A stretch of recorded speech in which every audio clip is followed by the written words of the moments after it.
There we go. Hello, everyone.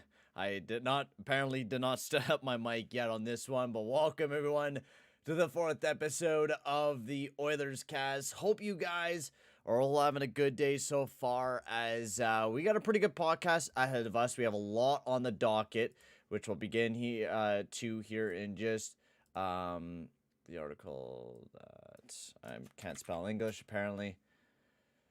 And the ridiculous article that, yeah. So basically, what we're going to be getting into in today's episode, I'm not late. I'm on time. It was still 2 p.m. there, Oilers man. I'm on time, buddy. I've been live for a minute, so I'm on time. But welcome everyone to the fourth episode of the Oilers Cast. And today we're going to be getting into a decent amount of stuff. We have lots of stuff to talk about, a lot of rumors. Well, not too many rumors, but mostly the biggest thing is that we're going to be talking about Dave Tippett and the new head coach and Jay Woodcroft, and also Dave Manson as the assistant coming up with Jay Woodcroft as well. Not just that, we're going to be also talking about Martin Jones, the ridiculous article Mark Spector wrote about the Edmonton Oilers, which I talked a little bit about in last night's stream. I want to go over it once again as Connor McDavid called him out. He didn't actually physically call him out, but when he was getting interviewed, he was like, "Hey, Spec, come and talk with me." So we're already guessing that McDavid is going to have a big talking with Mark Spector. So we're going to be kind of talking about that whole article and just how ridiculous it is, and the way that Mark Spector put it was really bad. It was really rank. So let's get into it. But I think the very first thing that I want to cover on the Oilers cast here today was the vote. So I did a vote about a week ago. I announced that I was gonna do a vote for the next jersey I buy for the Edmonton Oilers. And of course, you guys voted someone that, is very new to the team. Pretty funny. So let me just pop it up right quick for you guys.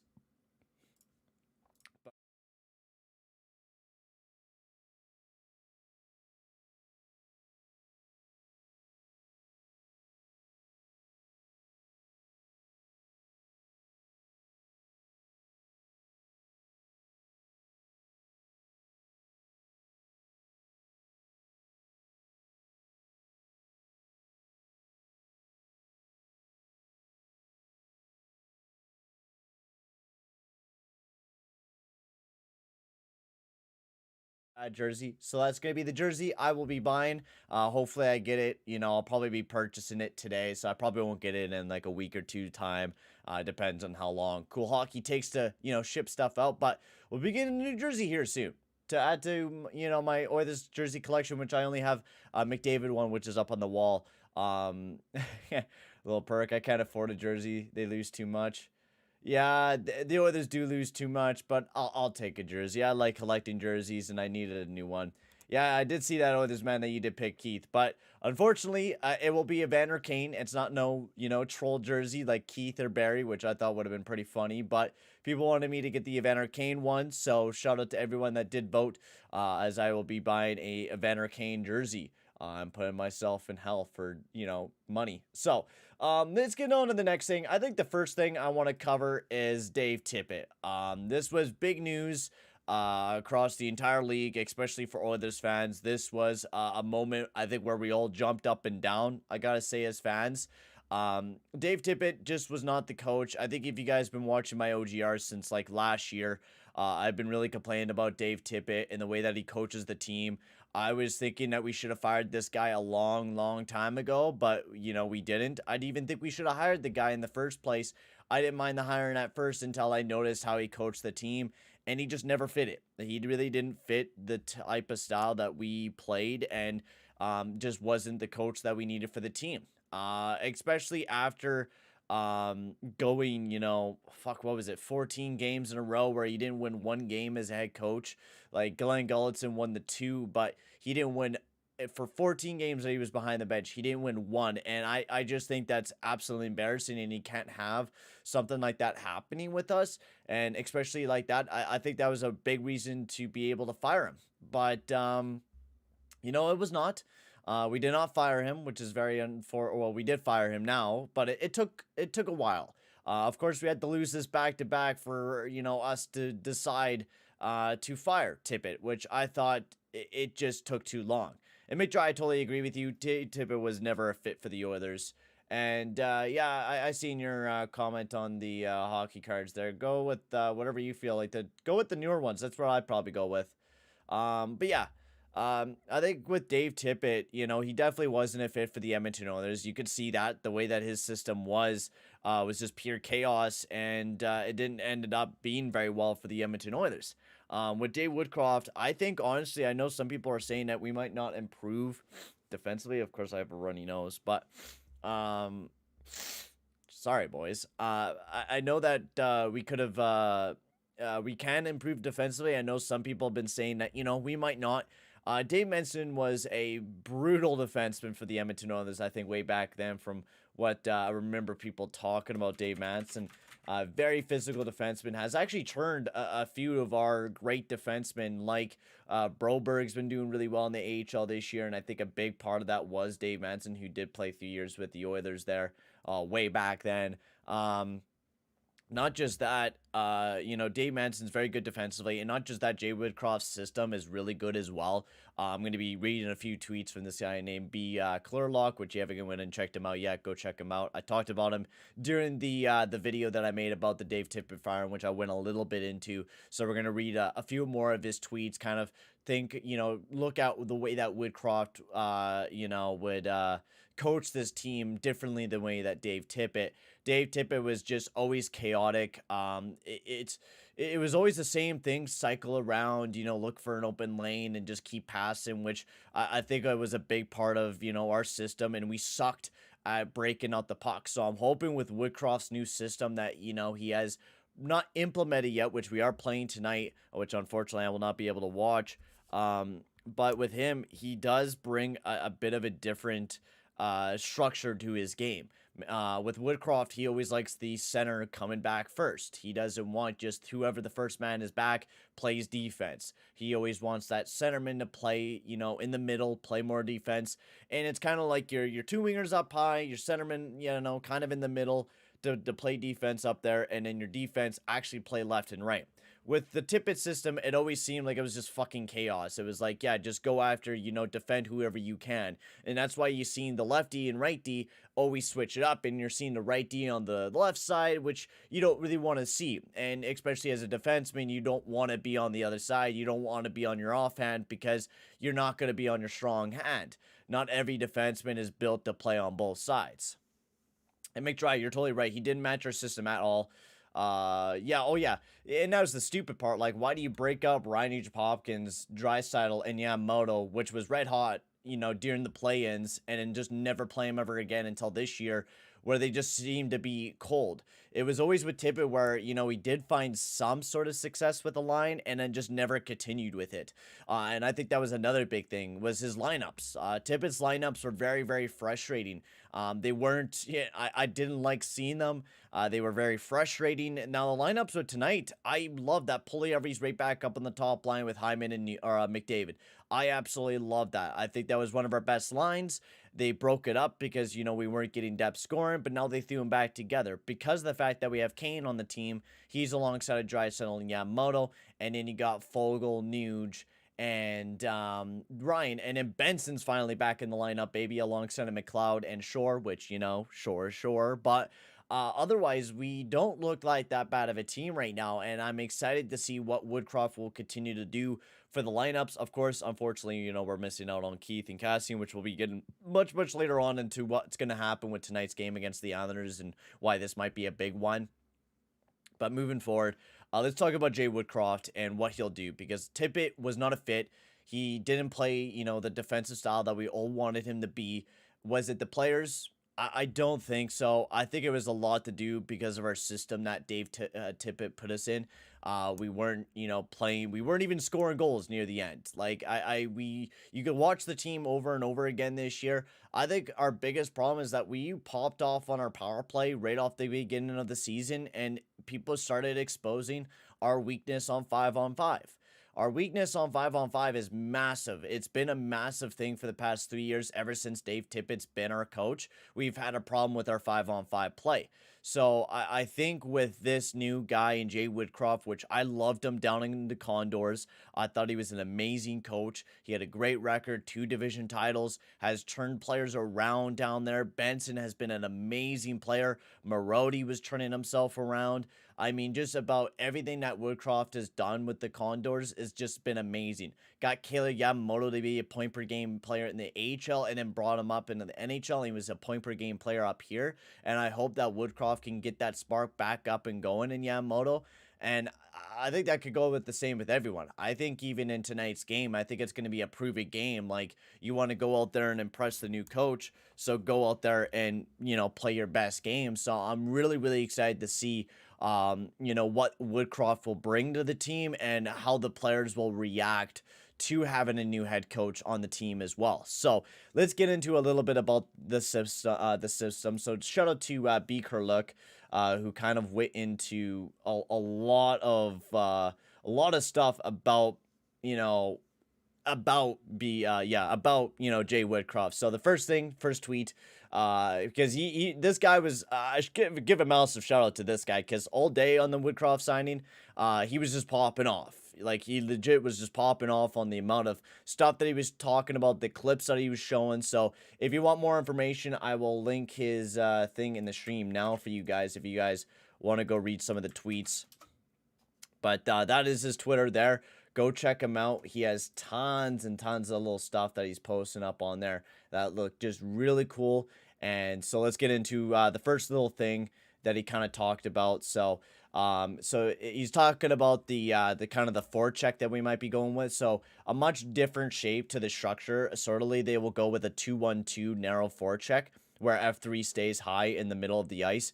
And then he shows a little bit of a clip. And so basically the way that it works with this 2-1-2, so you have 2 players going in deep, one guy going right after him, and then whoever, if that puck comes loose, the second guy goes right after that puck that goes loose. So they work as a cohesive unit. With our old, I can't even remember the way that we played. I think it was always just one man that always kind of forechecked and everyone kind of played back like we were playing a trap. And our trap just never worked, especially with the team that we have. We had the speed, we had the speed to do what Woodcroft wants. And that's the thing. We could do the 2-1-2. 1-4 plays up high just in case, those 2 guys get stuck and they can't get the whole handle of the puck. And then, of course, their D. And I really, really do like that. Now, he did say that this might be a challenge for 97-29. McLeod, of course, knows how the system is, but McDavid and Draisaitl have never really played in this type of structure, so it's going to be a little bit different. And I think the one guy is the centerman that has to play up high, so the center is not going to be going after the puck really hard. So I'm interested to see how McDavid and Draisaitl will do with this new structure. I'm really excited to see how they'll play, and I think it's going to be really, really cool to see how they perform in this structure that Woodcroft will build, especially on this the forecheck. So moving forward towards some other stuff. Yes, so the neutral zone. So the way that he kind of talks about the neutral zone will isolate between a 1-1-3 and a 1-3-1. The choice seems to be the opponent dependent. Again, this will be a challenge for 97-29, but a massive help to the D Corp, who will simply face too many large gaps currently and who don't have the foot speed to handle attacks. And that's why we're really weak on our rushes, because we don't play back very much, and especially if we do play the trap, our forwards are still very aggressive. With this one, it will be where, one of our forwards will actually play back with, our defenseman, and then have one, and then have another one. It's kind of like, it's almost like a T, basically, is what they're building with the neutral zone trap. So it will depend on the opponent, of course, or you go with 3 guys in the middle, 1 guy back, 1 guy in the middle. I kind of like that structure because it blocks off, the neutral zone pretty well, and we've been really weak at, allowing people through the neutral zone. We suck at rush defense. Like, every time there's some player that dashes on in, a really good neutral zone attack, we can't do anything because Keith can't skate or CC can't skate very well. You know, we don't have a defense core that has great foot speed, so this will help out the defense a little bit and will actually play a little bit better defense. So I'm really, really excited to see how this will perform and how it'll do. So, moving otherwise into some other stuff. So also, the D zone will be fascinating because Woodcroft and Manson expect the centerman to play down low, which is kind of what I was talking about with the two wingers playing up high, you know, defending the defenseman, and then your centerman kind of playing in the middle. This runs completely counter to the Oilers D zone, who was the first man back approach that develops in a swarm quite often, which of course 29 will be excellent. 97 will be a little bit of a challenge because Draisaitl always kind of hovers around the middle anyways. He doesn't skate a whole lot, especially when he does play in the defensive zone, so it'll be a little bit different for those guys. But I'm excited to see how it'll adjust, like, once again. In terms of positional play, the D will be expected to be on the attack through the neutral zone and in the O zone. Weak side D will be asked to act as the fourth forward on the attack in the zone. They like the D to step up into the seams and receive a slot pass, given there's a high forward in that nice fit. So that's a really nice thing because we do have a lot of defensemen like to move up, and that's why you've seen Broberg do really good offensively this year, because they've been wanting him to move up and make those types of plays. That's why when you kind of seen him come up to the Oilers, you see Broberg really be aggressive, especially in the offensive zone, which I also enjoyed seeing from him as well. Moving on forward, Woodcroft also uses offensive players on the PK as well, without any reservations. Benson's been playing on the PK, which is why I've been saying we need Benson on the PK. Marody, Broberg all played on the PK. Expect there will be changes to see, or to who sees PK time in Edmonton. I doubt he touches the power play. Expect to eliminate the point shot, which they use very little. Yeah, so I'm hoping that gets rid of that situation too, where we do that fucking stupid point shot 24/7, where we decide that, you know, we win a face off, we shoot it right from the point, or even on the power play where we set up Tyson Barrie for 14 billion 1-Ts from the point, which never seemed to work. So I'm hoping that we do go towards that a little bit more as well. So I'm excited to see in that. And then also, Woodcroft is a data guy. He started as a video coach, and he speaks a lot about analytics preferences. I expect big changes in player deployment, time on ice, and line, and deep pairing match based on his analytic focus. This will take time, but you'll see the change for certain. And yeah, Woodcroft also uses timeouts, which yeah. I had to read that tweet to finish that kind of all that thread off. Shout out to him. Make sure to go check out that Twitter link. Twitter, B Curl Lock on Twitter. Go check him out because he posted a lot of good stuff on there. I didn't really watch too much of the Condors, so I can't really talk too much about Woodcroft. But the way that, you know, I know how Tippett coaches is going to be a lot better than what we're seeing with Woodcroft. So I'm really, Woodcroft's going to be a lot better than Tippett, to say the least, especially with the system that he's going to deploy. Tippett's system was just an absolute gong show, which doesn't fit our team very well. And with Woodcroft, I think it'll be a little bit more organized. I think we'll be really good offensively. I think we'll definitely improve massively on that, but I also think we could improve defensively as well. Now, no, we don't got the strongest defenseman in the world, so you're still going to see a weak side in that no matter what. But I think you're going to see little improvements, I think, every single day with that D-core. And I think there's going to be improvements that you're going to see. I think all we really need is one, you know, big top four defenseman to really be able to pick up. A lot of people were talking about Josh Manson, which I'm not a big fan of. But since, you know, I think Dave Manson is his dad, from what I remember people kind of talking about. I'll have to take a look at that. But yeah, Dave Manson, he's our coach. I think he's related to Josh Manson. So in that, you know, it might not be too bad of an idea. Yeah, fortunately, I'm not too sure. Oh yeah, Josh Manson. Okay, yeah, Josh Manson is his son. So yeah, okay, I was kind of correct on that. So oh yeah, without a doubt, there's anybody agrees with that fact. So yeah, we're gonna read some of the comments in the chat as well. We need to acquire somebody good at the deadline. Yes, free up cash space and get rid of players that hit us. Yeah, Kane needs to play a lot better, but I mean, it's his first few games in the year, so I think he'll slowly, gradually start getting better, especially with Woodcroft as our coach now. Yeah, we would all love Keith to retire, but I don't think that's going to happen anytime soon. Maybe next year, but that's asking for a lot. You're playing with Connor McDavid. I don't think I would want to retire if I got a chance to play with Connor McDavid. So, next up, we move into the next thing, and that is the article that Mark Spector posted. So basically, this whole article is slander on the two top stars in Connor McDavid, Leon Draisaitl, Darnell Nurse, and a lot of our younger stars as well. Now, me and Burlow read this over in the live stream that we were doing, making fun of it because this was an absolute embarrassment, and I cannot believe Mark Spector is even part of the Edmonton Oilers right now. Or actually even part of the media or hired by Sportsnet, because the article that he wrote just yesterday was embarrassing to read. It was stupid. So let's take a few quotes out of it because I want to kind of, talk about it. And he was talking about how Dave Tippett, his fate was sealed because of our bad defensive play. And so basically what Mark Spector decided to do, instead of blaming Tippett for the horrible system that he did, he decided to blame it on every single player on the Edmonton Oilers. So let's kind of pull out a few. You guys could go read the full article on sportsnet.com. It's pretty easy to find, or .ca I meant. You guys could go check it out.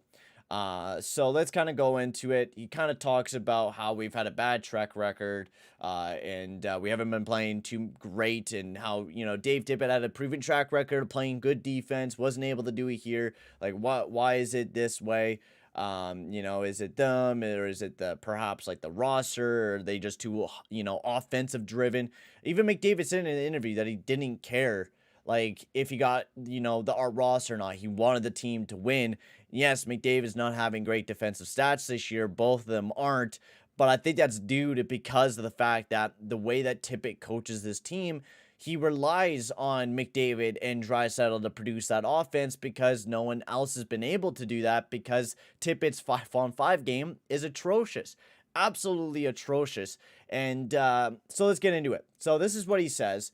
Now let's talk about why. He's talking about, let's find out something we could all agree on. Somehow under Tippett, Edmonton never found a way out of being an easy team to play against, which without a doubt we are a pretty easy team to go up against, especially if you're looking to score some goals. So let's get into it. So the first thing he says is Darnell Nurse, their most stout, physical, and best skating defenseman, has lost the plot, he says. He's busy trying to score points rather than leading his team by making Edmonton slop a pushing place to stand. He's joining the rush, leaving the Evan Bouchards and Tyson Barries back to defend. Now, first of all, reading this first little, once you get down, this is like later on down in the article. How has Darnell Nurse lost the plot? Darnell Nurse has been one of our best defensemen, actually. He's been taking a massive step up defensively. And you're saying that, Tyson Barrie doesn't do the exact same fucking thing? Are you dumb, Spector? Like, bro, like, answer me that. Like, seriously, dude. How can you be that? And then he goes like this. It's time to grow up and become the leader he can be. And set the template here. Nurse starts an 8-year deal next year, fashioning your game after Shea Weber, not Cale Makar. Like, Shea Weber is a fucking amazing defenseman. He was. But Cale Makar is levels, franchise-worthy, above Shea Weber. I'm sorry. But Cale Makar is a better defenseman, without a doubt, right now. And without a doubt, over Shea Weber's entire career, Cale Makar is better than Shea Weber. Cale Makar is not just an offensive defenseman. He's a defenseman. Don't you watch the Colorado Avalanche games there, Spector? Like, what are you on, man? Why do you think that Nurse was just an offensive-driven guy? Last year, sure. Yeah, let's talk about that. This year, he's been one of our best defensemen, without a doubt. Nurse has been one of our best defensemen alongside of Evan Bouchard. I don't agree with what Spector said there, and it is just an absolute joke. So now let's get into McDavid. Connor McDavid uses his surreal speed to fly the zone and score highlight reel goals, but not often enough to prevent chances in his own zone. He's great with the puck, but without it, McDavid, who has spoken of his need to defend better, has made strides, still couldn't carry Sidney Crosby's equipment bag.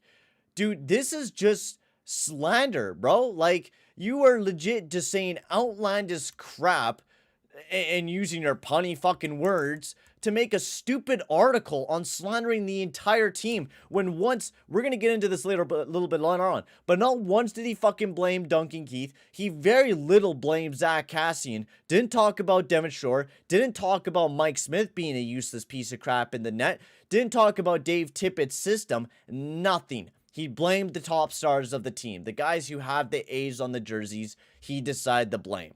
Now let's keep moving on. If he could, if he wanted to, if McDavid ever wants to win, he better learn to want to. What? Spectre. And I'm glad McDavid, right afterwards, like right before they cut off, he's like, Spec, I want to talk with you. Come and talk with me over here. And I better, like, McDavid, I better hear you fucking gave him shit, because what he wrote here is just ridiculous. It really is ridiculous what Tippett or what Spectre was writing here. Going in the Leon Draisaitl, ripping him apart, and then kind of, went into the fact that, that Draisaitl should help bring in other players like, Jesse Puljujarvi, who's been entirely lost for 2 months, back into the fold. What? I know, Puljujarvi, sure, he hasn't been scoring goals, he hasn't been producing offense, but have you watched this team? Like, it's been the worst slide we've had. We haven't been playing very good. We haven't been scoring goals. The only time we do was against the Montreal Canadiens and the Ottawa Senators. Even then, we lost against the Sens. I just don't understand this, because Puljujarvi has been one of our best defensive forwards. Sure, not producing a whole lot offensively, but he's generated some chances, and he's been one of our best defensive guys. So how can you bring him down, and then the passengers, and then he brings Barry and Zach Kassian into the same boat as Yamamoto and Puljujarvi, calling them dead weight here for all new head coach Jay Woodcroft to figure out. How can you call those guys dead weight? Do you not watch the team, Spectre? Seriously, man. And you're a media guy. And you're just making a joke out of yourself, buddy. Like, this is fucking embarrassing to read, that you are a main Sportsnet media guy for the Edmonton Oilers, and this is what you write? Seriously, Spectre. Like, this is embarrassing. I cannot even fucking believe you have a job with Sportsnet right now. Like, I know I say some outlandish crap and give some crap to some players, but at least I'm not calling them out about their fucking leadership and them not doing the proper things. At least I'm calling out the right guys. I'm not calling out McDavid and the top players who were actually doing good for this team. Like, you're just an absolute buffoon. You're embarrassing yourself, Spectre. Like, no matter what comes out of his mouth, it's just total fucking vomit. Every time I hear Spectre vomit on my TV, I just fucking immediately mute it. That's why most of the time I don't even listen to the Sportsnet broadcast. Yo, Bryce, what did he say? Go read the Sportsnet. Go read his article on Sportsnet.ca. He's blaming McDavid, Draisaitl, to quickly sum it up, was blaming McDavid, Durst, and Draisaitl for the reason why we didn't play very well defensively, and not blaming Tippett at all for, what happened, and blaming McDavid for the reason why that Tippett got fired. So, Spectre is just an absolute fucking huge piece of shit, and was definitely not a very good article here by Mark Spector. I think that's all. I'm going to kind of go over it. When you compare Yamamoto and Puljujarvi alongside of Barry and Kassian, I'm sorry, I have no respect for you. Like, I got none for you. None. Absolutely none after that. You're just an absolute buffoon after that, man. You really are. So yeah, I think kind of moving on to the next thing. I didn't really talk about too much of the games yet, but let me just get a quick drink.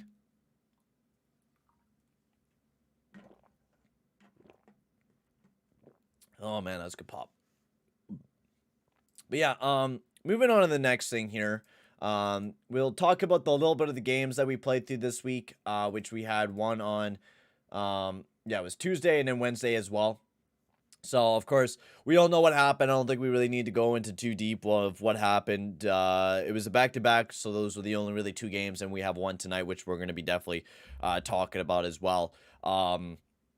So we had the Vegas Golden Knights go up against the Edmonton Oilers, and then Chicago and Chicago and Edmonton as well, which of course we lost 4-0 against the Vegas Golden Knights, and then 4-1 against the Blackhawks, so only able to put up 1 goal in those 2 games, which was really bad. And the reason why Dave Tippett got fired, because it was embarrassing. Like, these games, without a doubt, were embarrassing. They were bad, and they were really, really bad.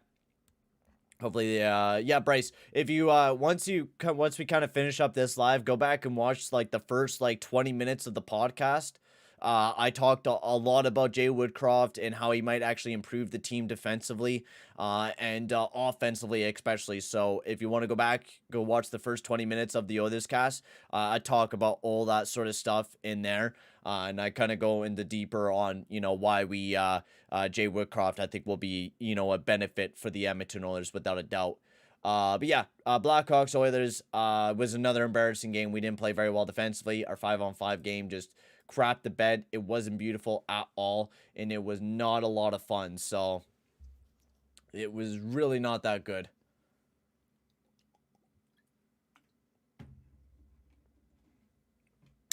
So I kind of want to watch this fucking interview between McDavid and Nurse with a few of their of the people, because Spectre probably asked him some questions that McDavid didn't like, from what I heard.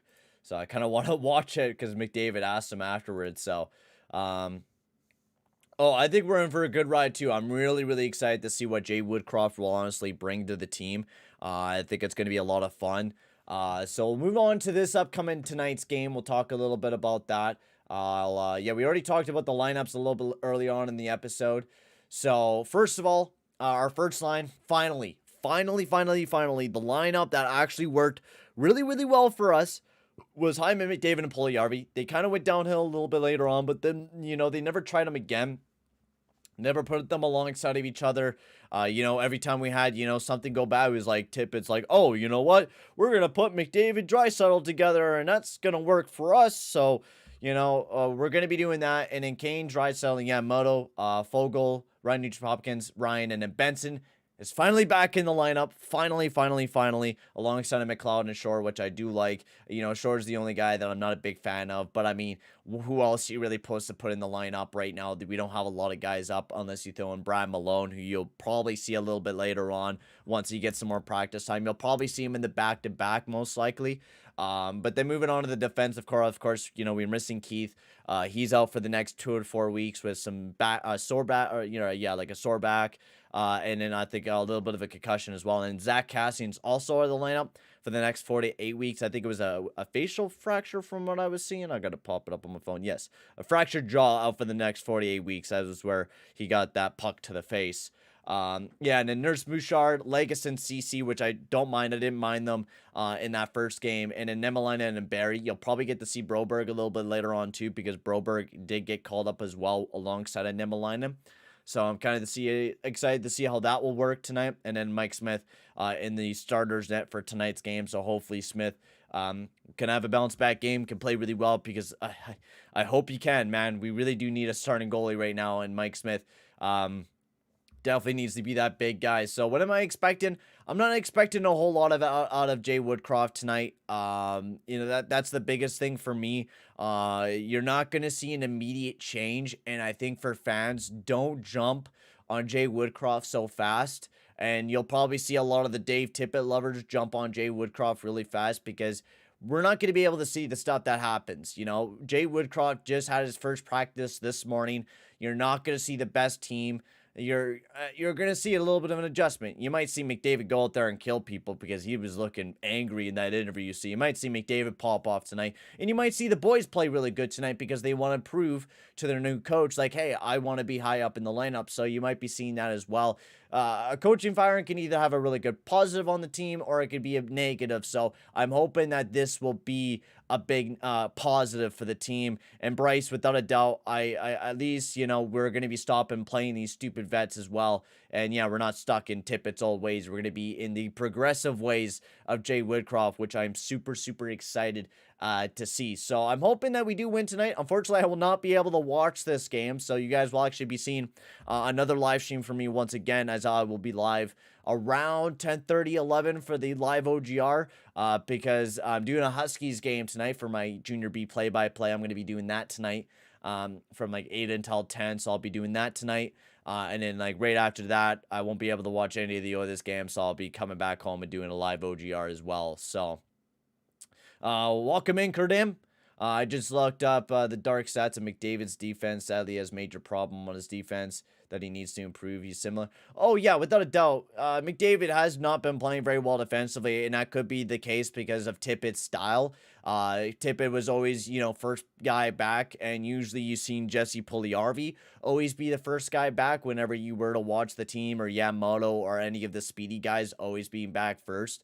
You never really seen McDavid play very much defense. Without a doubt, that is definitely something you got to work on, and I think the way that Woodcroft coaches is going to be the system that will probably help McDavid improve his defense. But that's the same with Sidney Crosby. Sidney Crosby wasn't phenomenal right off the get-go to play defense. Definitely is a bit better than McDavid defensively, but you look at Crosby, his first, 8 years of his career, he wasn't playing very well defensively until he hit later on in his years where he's now being a really good two-way forward. You'll welcome in Dr. Phillip. Tippett's main mistake was overplaying McDavid dry and nuge.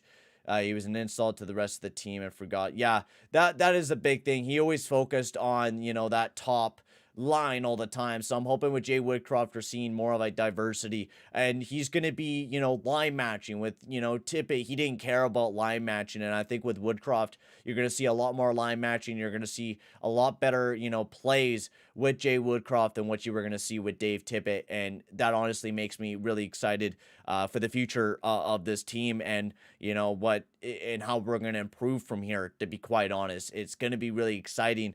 I think you're going to see a lot of defensive numbers improve for some players. Some might. I think this is going to be a big challenge for McDavid on the way that he plays, and I'm excited to see how well he'll do in, Tippett or not Woodcroft's system, especially with Manson following along with them. They did great in the AHL, so I'm excited to see how well they'll do with the Oilers and how well they'll do tonight. Like I said, unfortunately, I will not be doing that tonight, though, so I will be live right after the game, so it should be a lot of fun. Like Gulletson, I think Woodcroft will balance the team time on ice for all four lines. Oh, yeah, he's a huge stat guy. Like, I think from what I was reading with Burlock here, I'll pop up that quote again. Yeah, like he was talking about, he's a huge data guy. He's a big video coach guy. He started as a video coach. He speaks a lot about his analytics preferences and expect big changes in player deployment, time on ice, and lines, and, deep pair matching as well. So you're going to see a lot of changes with Jay Woodcroft, which I think is going to be really exciting. So we'll move into the last topic here for the Oilers cast because, I've been babbling on for a bit about Jay Woodcroft. I think there's not a lot else to talk about, but for, a little bit of rumors from Elliot Friedman. We'll talk about some goaltending because I think goaltending is definitely a big thing here for the Oilers line that we definitely need to improve upon alongside of a top four defenseman, which we definitely need as well. Moving into this, though, Elliot Friedman on Jeff Merrick's show says he thinks the Oilers offered Philadelphia a fifth-round pick for Martin Jones. Of course, Philly wanted more for Martin Jones, which makes no sense to me because he legit has a .901 save percentage and a 3.56 goals against average. Not very good, at all. Like, Philly's defense is pretty bad near ours, so I don't think we should be picking up Martin Jones as well. And apparently Korpisalo's asking, like Columbus asking price for him is a second and a third, and we're just not willing to do that. And then also, Oilers really like Ville Husso as well, which is one goalie that entices me. It's just the problem is our defense going to be good enough to be able to bring a young guy like Husso into the team? So I think there's definitely going to be some big things that are going to happen. We've been talking a lot about the goaltending situation, and there's not a lot of, good choices out there, and we most likely will still be going with the Smith, Koskinen kind of tandem unless Skinner really steals the show, but you most likely will see Smith and Skinner over the next little bit, so you'll probably be seeing those guys take the main reins for the team. It's unfortunate, but picking up a guy like Martin Jones is not a good idea. He's not an improvement from Koskinen. Jones has not been good for years since like 2017-18, and that was when the Sharks actually had a good defensive team. So even the next year, even when they did not have that bad of a defensive team, they were still ass. So I think someone like a Martin Jones would not be someone that I would be enticed in, and especially if the Flyers want a lot for him, I don't think we even go after him. I think that would be really ridiculous and pretty dumb for us to do if we were gonna go after that. Welcome in, Mr. T. I look forward to seeing the players who have gone cold like Yamo and Bison King actually get coached and turn things around. Yeah, I'm very excited to see how that will perform as well. Like, it's a very exciting time, I think, for us Oilers fans. A new head coach in the town that we've been, wanting to see as the head coach for the team. So finally, one thing has kind of gone right for us, and now it's next up is, Holland. Time to get him out of here. Because Holland's track record hasn't been amazing, and especially since he went on gut instinct with this firing instead of actually firing him, earlier, then we definitely needed to get rid of him without a doubt. But anyways, Credimo. So I like the pairing of Nemi, Legason, and Nurse on separate lines. It adds size, physicality. They need to get more aggressive. Yeah, without a doubt, I like to see it definitely has improved our top four. Nemi and Leggy, like they're near there. I don't mind Nemalainen, but he does take himself out of position. I do like the physicality of him, but he does take himself out of position because he goes for those big hits. And physicality doesn't always mean W's or defense. So I think the biggest thing is if Nemalainen's going to be physical, he has to pick the right times to be physical and be smart about it. And we definitely need guys to be able to push players out of the front of the net, because I think that's also been one of our weaknesses, where we cannot clear it out of our front of our net as well. So I'm hoping with, everything that's going to go on with the team, I think these will be improvements and will definitely be steps up for the Edmonton Oilers. So should be really exciting. And I think that's about it. About it for the Oilers cast. You guys have anything else you guys want to chit chat about right before we head out? I don't think there's a whole lot that we need to cover. We got we talked mostly about Dave Tippett and Jay Woodcroft in today's podcast, which we all knew was probably going to be the case today. We definitely were going to be talking about that, so that was the main topic of discussion in today's episode of the Oilers cast. I don't think I have really anything else to talk about. We talked a little bit about the rumors that happened, the injuries with Cassian and Keith that'll line up, which is very unfortunate. But at the end of the day, I don't think we're going to miss those guys too much. Cassian has not been himself this year, and Keith, we all know Keith has been Keith. I'm not a big fan of him. Definitely not a phenomenal guy. Not a phenomenal defenseman, I meant. But it is what it is. So I think thank you guys for tuning into the podcast. It was a lot of fun. We'll be not live next week for the Oilers cast, as I'll be heading back home. So no Oilers cast next week. If I do one, I might do one on Wednesday. Woodcroft is playing Benson tonight. He's on the fourth line alongside McLeod. He is playing tonight. But for now, guys, I'm going to end the podcast here. Thank you very much for tuning in for the 4th episode. I'll not be live next week, but I will be live the week after that. For another new Oilers cast, I'll probably be live on Monday. We might do 2 episodes that week. We'll have to see. But for now, guys, thank you very much for tuning in, and we'll see you guys all in the next one. Adios, amigo.